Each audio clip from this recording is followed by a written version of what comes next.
আসসালামু আলাইকুম রহমতুল্লাহি ওয়া বারাকাতুহু। প্রিয় দিনী ভাই বোনেরা, সকলেই কেমন আছেন? আশা করি সকলেই ভালো আছেন। আমার অনেক যুবক ভাই বোনেরা আমার কাছে জানতে চান কিভাবে অল্প সময়ে স্বামী ও স্ত্রী সহবাসের সময় পরিপূর্ণ তৃপ্তি পেতে পারে। লজ্জা নয়, জানতে হবে। প্রিয় পর্দার আড়ালের মা ও বোনেরা, এই বিষয়টি অত্যন্ত গুরুত্বপূর্ণ। মা ও বোনেরা আমার, এই বিষয়টি শুনতে খারাপ লাগলেও কিন্তু বর্তমান সময় অনুযায়ী চারদিকে তাকালে দেখা যায় অল্প দিনের মধ্যেই সংসার ভেঙে যাচ্ছে। অনেক টাকা পয়সা ব্যয় করে আপনার ছেলে মেয়ের বিয়ে দিলেন, কিন্তু দেখা যায় বর্তমানে 20% বিয়ে বিবাহের এক সপ্তাহের মধ্যেই ভেঙে যায় এবং 40% বিয়ে 1 মাসের মধ্যে ভেঙে যায়। গবেষণায় দেখা যায় এই বিবাহ ভঙ্গের প্রধান কারণ হলো স্বামী স্ত্রীর অমিল, অর্থাৎ পাত্র পাত্রী দেখে শুনে বিয়ে দিলেও বিবাহের পর স্বামী ও স্ত্রীর সম্পর্ক পরিপূর্ণ হয় না। অর্থাৎ তার স্ত্রী যেভাবে চায়, তার স্ত্রীর যেরকম চাহিদা স্বামী পূরণ করতে পারে না। আবার অনেক সময় স্বামী যেভাবে চায় বা স্বামীর মন রক্ষা করতে পারে না। এ সমস্ত কারণেই বিবাহ ভেঙে যায়। তবে মূল কারণ হলো স্বামী স্ত্রীর সহবাসের সময় স্ত্রীকে তৃপ্তি না দেওয়া। কেননা একটি ছেলে যখন বিয়ে করে, একটি মেয়ের যখন বিয়ে হয়, তখন তাদের মধ্যে যৌন চাহিদা থাকে 100%। সেই ক্ষেত্রে পুরুষেরা বেশি সুখ পায়, তাড়াতাড়ি স্ত্রীর গোপন জায়গায় তার জিনিসটি প্রবেশ করিয়ে কাজ করতে বেশি পছন্দ করে। কেননা অল্প বয়সী ছেলেরা দ্রুত উত্তেজিত হয় নারীর স্পর্শে গেলে। আবার এমনও অনেক পুরুষ আছে, নারী দেখলেই তাদের কাপড় চোপড় নষ্ট হয়ে যায়। সেই সকল পুরুষেরা বিবাহের পর স্ত্রীরও যে একটা চাহিদা আছে তা পূরণ করতে পারে না। অপরদিকে একটি মেয়ের যে চাহিদা তা পুরুষের চাইতে 9 গুণ বেশি। কিন্তু নারীরা সহজেই উত্তেজিত হয় না। মেয়েরা সুখ পায় পুরুষের আদর সোহাগের মাধ্যমে। অর্থাৎ সহবাস করার সময় মূল কাজ শুরু করার আগে আপনার স্ত্রীকে যত বেশি আদর সোহাগ করিবেন, সে তত বেশি সুখ পাবে। এই ক্ষেত্রে আপনি যদি আপনার স্ত্রীকে খুশি করতে চান, তাহলে আপনার সুখের কথা মাথায় আনতে পারবেন না। আর যদি নিজের কথা চিন্তা করেন, তাহলে আপনার স্ত্রীকে পরিপূর্ণ তৃপ্তি দিতে পারবেন না। আর যদি আপনি 1 দিন 2 দিন 3 দিন স্ত্রীকে পরিপূর্ণ সুখটা দিতে না পারেন, তাহলে আপনার স্ত্রী টিকার সম্ভাবনা 0%। আর যদি কোনো রকম টিকেও যায়, থাকবে আপনার ঘরে, পরকীয়া করবে অন্য পুরুষের সাথে। কেননা তার চাহিদা সে ফিল আপ করবে।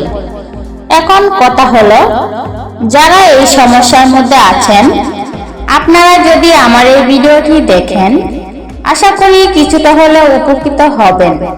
তাই ভিডিওটিকে নেগেটিভ ভাবে নেবেন না। প্রিয় পর্দার আড়ালের মা ও বোনেরা, আপনারা কি আমার কথা শুনতে পাচ্ছেন?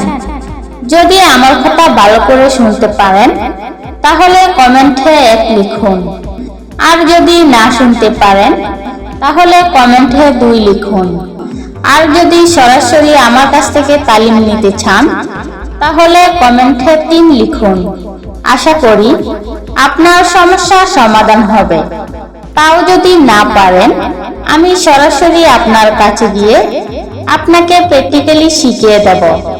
আশা করি বুঝতে পেরেছেন। সেই ক্ষেত্রে যাতায়াত খরচ আপনাকে বহন করিতে হবে। প্রিয় দিনী ভাই বোনেরা, আপনি যদি সহবাস করতে চান তাহলে প্রথমেই ভালো করে দুজনেই দাঁত ব্রাশ করে নেবেন এবং পরিষ্কার পরিচ্ছন্ন থাকবেন।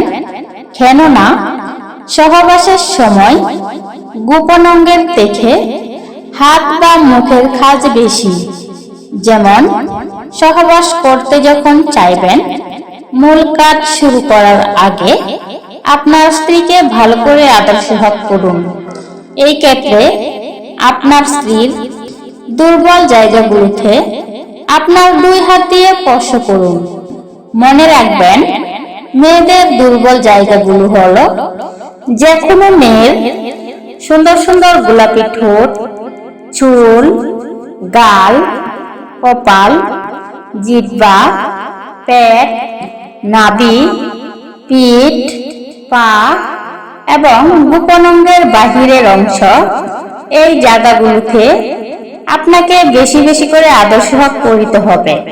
তবে যদি কেউ চিন্তা করেন একদম অল্প সময়ে আপনার স্ত্রীকে উত্তেজিত করে সুখ দিবেন, সেই ক্ষেত্রে আপনার স্ত্রীর জিহ্বা যদি আপনি ভালো করে আপনার জিহ্বা দ্বারা ভালো করে নাড়াচাড়া করতে পারেন বা চুষতে পারেন, তাহলে সেকেন্ডের মধ্যে আপনার স্ত্রী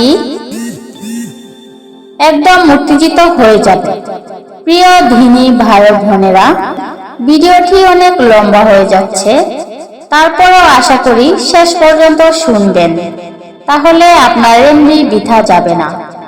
আর আমরা চলুন একবার নবীর উপর দুরূদ শরীফ পড়ি, সাল্লাল্লাহু আলাইহি ওয়াসাল্লাম। প্রিয় ধিনী ভাই বোনেরা, তারপর আপনার স্ত্রীর সুন্দর সুন্দর দুটি বুকের মধ্যে যে জিনিস আছে সেগুলোকে ভালো করে একদম ললিপপের মতো চুষতে হবে। যদি আপনি অল্প সময়ে পরিপূর্ণ সুখ পেতে চান এবং আপনার স্ত্রীকে সুখ দিতে চান, তাহলে আপনাকে এই কাজটি করতে হবে। এক্ষেত্রে আপনার ভালো লাগুক বা খারাপ লাগুক সেটা আপনার নিজের উপর নির্ভর করবে। এখানে আপনি লজ্জা পেলে চলবে না। আপনি যদি লজ্জা পান তাহলে আপনার স্ত্রী আপনাকে টকাতে বাধ্য হবে। তাই এই সময় কোনো লজ্জা শরম করিবেন না, একদম আপনার সুবিধা মতো আপনাকে করতে হবে। তারপর আপনার স্ত্রীর সারা শরীরে চুমু দিতে হবে। তারপর যদি উত্তেজিত না হয়, আপনার স্ত্রীর নাভির মধ্যে জিহ্বা দিয়ে সুড়সুড়ি দিতে হবে। দেখবেন অল্প সময়ে উত্তেজিত হয়ে যাবে। তারপরেও যদি আপনার স্ত্রী আগ্রহ না হয়, তাহলে আপনি আপনার স্ত্রীর নাভির মধ্যে একটু মিষ্টির শিরা অথবা একটু মধু নিবেন। তারপর সেই মধুটা আপনার জিভ দিয়ে সুন্দর করে খাবেন। আর এতে করে আপনার স্ত্রী দেখবেন আগ্রহ হয়ে গেছে। তারপরেও আপনার গোপন জিনিসটি সহজে প্রবেশ করাবেন না, চলে যাবেন আপনার স্ত্রীর গোপন জায়গায়। সেখানে আপনার হাত দিয়ে বাহিরের অংশে হাত দিয়ে আলতো করে নাড়াচাড়া করবেন। আর এতে করে সবচেয়ে বেশি সুখ পাবেন। তারপর আপনি আপনার গোপন জিনিসটি আপনার স্ত্রীর গোপন জায়গায় প্রবেশ করাবেন। আর এতে করে 2-1টি দেওয়ার পরেই দেখবেন আপনার স্ত্রীর একদম পরিপূর্ণতা হয়ে গেছে। এবং আপনারা যখন হয়ে যাবে তখন সাথে সাথে উঠে পড়বেন না, কিছুক্ষণ স্থির হয়ে থাকবেন, তারপর দুজনেই উঠবেন। তো এভাবে যদি আপনি একবার সহবাস করতে পারেন, তাহলে আপনার স্ত্রী জীবনেও আপনাকে ছেড়ে যাওয়ার কথা ভাবতেই পারবে না। তো আশা করি আমার এই আলোচনার মাধ্যমে আপনাদের দাম্পত্য জীবন সুখ, শান্তি এবং পরিপূর্ণ হবে, আর আমার আলোচনাও সার্থক হবে। তবে যারা যারা আমার এই আলোচনা শুনে উপকৃত হবেন, অবশ্যই কমেন্ট করে আমাকে জানাবেন। আর তাতে করে আমি আপনাদের জন্য আরো সুন্দর সুন্দর ভিডিও উপহার দেব। আর আপনারা স্বামী স্ত্রী আমার জন্য দোয়া করে দিবেন। সকলেই ভালো থাকুন, সুস্থ থাকুন এবং বেশি বেশি দুরূদ শরীফ পড়ুন। কেননা দুরূদ শরীফ পাঠ করলে আল্লাহ তাআলা সবচেয়ে বেশি খুশি হন এবং আপনার অল্প ইবাদতেই আপনার নাজাতের জন্য যথেষ্ট হবে। সকলকে ধন্যবাদ।